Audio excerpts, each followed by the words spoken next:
السلام عليكم ورحمة الله تعالى وبركاته. كلنتي وعن هبون داودyaal waa mar kale iyo barnaamijyadii idiin soo gudbinay shilka fanka. barnaamijka caawa idiin soo gudbin doonana wuxuu noqon doonaa fanaanka caanka ah Nimcaan Cabdiraxmaan Hilaac oo soo jawaabay kooxda waayaha cusub.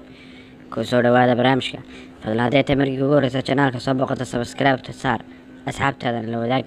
aan ku bilaabanay waxa bariyahan socday dagaal u dhaxeeya fanaaniinta qaar iyo wax kooxda waayaha cusub kaasoo ka bilaabmay kadib markii kooxda waayaha cusub ay sheegeen inay soo saari doonaan hees la macda baxday nabar iyo naxdin, balse heestan waxaa ka biyadiiday kana xanaaqay fanaaniin badan oo ay ka mid yihiin dhabalada waa beri kuwaas oo ka mid ah aan magacyadoodana ka xusi karno Nimcaan Cabdiraxmaan Hilaac iyo Dayaxdal Nurshe. balse Nimcaan Cabdiraxmaan Hilaac oo ku sugan hadda wadanka Mareykanka gaar ahaan magaalada Columbus Ohio ayaa sheegay inuu ka xun yahay in waayaha cusub ay sidan u hadlaan ama u dhaqmaan. wuxuu ku tilmaamay koox qowleysata ah taas oo doonaysay baad ay ka doonayeen dowladda federaalka Soomaaliya isla markaana laga diiday. anigu ma arko wax dhiba inay hees soo saaraan, balse waxaan uga digayaa inay sumcadoodii iyo dhaqankoodiiba ay baabi'in doonto heestani.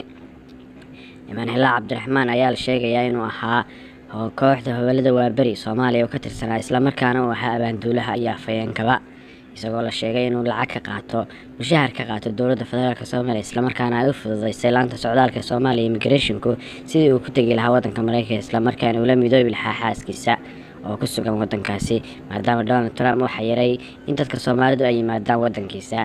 Nimcaan Cabdiraxmaan Hilaac ayaa soo hanjabay sheegeen in isna hees kusoo karbaashi doono kooxda haddii ay sii wadaan ay joojin waayaan heestan. lama oga in ay dhagaha u jalaqsiin doonaan kooxda waayaha cusub heesta iyo karbaashka uu la damacsan yahay Nimcaan Cabdiraxmaan Hilaac, balse waxaynu ka war sugi doonaa sida ay uga soo jawaabaan kooxdan.